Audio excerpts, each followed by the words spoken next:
திருவள்ளூர் மாவட்டம் ஊத்துக்கோட்டை அடுத்த தாராட்சி கிராமத்தில் கிராம சபை கூட்டத்தில் நடைபெறும் கூட்டத்தில் கடந்த 2 ஆண்டு காலமாக ஊராட்சி மன்ற நிர்வாகிகள் உட்பட சுமார் 20க்கும் குறைவான ஆட்களே கிராம சபை கூட்டத்தில் பங்கேற்று வருகின்றனர். அதேபோல் சம்பந்தப்பட்ட அரசு துறை அதிகாரிகள் யாரும் பங்கேற்காமலே கிராம சபை கூட்டம் நடைபெறுவதாக தொடர்ந்து அப்பகுதியைச் சேர்ந்த படித்த இளைஞர்கள் கேள்வி எழுப்பி வந்தனர். இது தொடர்பாக பலமுறை மாவட்ட ஆட்சியரிடமும் புகார் தெரிவிக்கப்பட்டுள்ளது. கிராம சபை கூட்டத்தில் சுமார் 20க்கும் குறைந்த நபர்கள் பங்கேற்கும் நிலையில் மாவட்ட ஆட்சியரிடம் 300க்கும் மேற்பட்டோர் தீர்மான புத்தகத்தில் கையெழுத்திட்டு காட்டப்பட்டு வருகிறது. இந்நிலையில் இன்று நடைபெற்ற கிராம சபை கூட்டத்தில் இளைஞர்கள் ஊராட்சியில் உள்ள குறைபாடுகள் குறித்தும் அரசு அதிகாரிகள் பங்கேற்காதது குறித்தும் குறைந்தபட்ச நபர்களை வைத்து கிராம சபை கூட்டம் நடத்தக்கூடாது எனவும் வாக்குவாதத்தில் ஈடுபட்டனர். இந்நிலையில் அங்கிருந்த ஊத்துக்கோட்டை போலீசார் இளைஞர்களை வெளியேற்ற முயற்சித்தனர். அப்போது இளைஞர்கள் ஊராட்சியின் குறைநிறைகள் குறித்து கேள்வி எழுப்ப அனைவருக்கும் உரிமை உண்டு, இது எங்களின் உரிமை என்பதால் இதை நீங்கள் தடுக்கக்கூடாது என போலீசாரிடம் தெரிவித்த இளைஞர்களை போலீசார் குண்டுகட்டாக இழுத்துச் சென்றனர். அப்போது இளைஞர்களை உரிமையில் பேசிய போலீஸ், உன்னை ரிமைண்ட் பண்ணாதான் சரியா வரும் என கூறியபடி தில்லு இருந்தா வாடா பார்க்கலாம், நீ என்கிட்ட வருவ, அப்ப நான் யாருன்னு காட்டுறேன், இது சத்தியமடா என தனது இருசக்கர வாகனத்தின் மீது சத்தியம் செய்யும் வீடியோ சமூக வலைதளங்களில் தற்போது வைரலாக பரவி வருகிறது.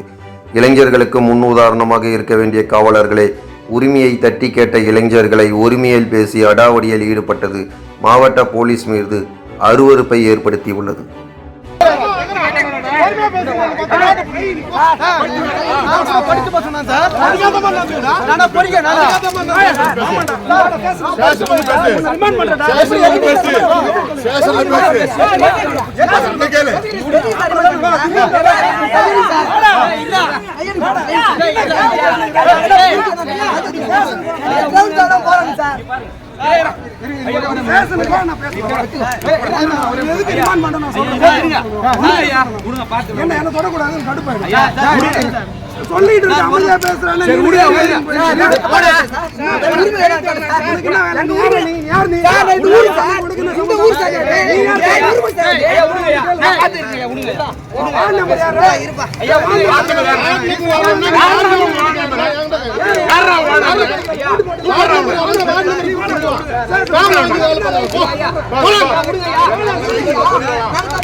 கேளடா வாதின்னு கேட்க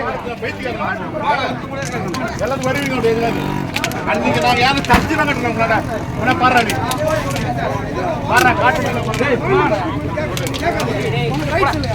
போடா போடா டேய் டேய் காலம் போடா டேய் போடா ஏன் நிக்கிறீங்க இப்போ நீங்க அங்க என்ன பண்ணி என்னடா தர போறாங்க ஒண்ணும் நடக்காது போடா டேய் பைக் ஏத்து டேய் போடா வீடு கிளம்பு டேய் மூணு வார்டு நம்பர் பத்தி வந்து போடா நிக்குது போடா போடா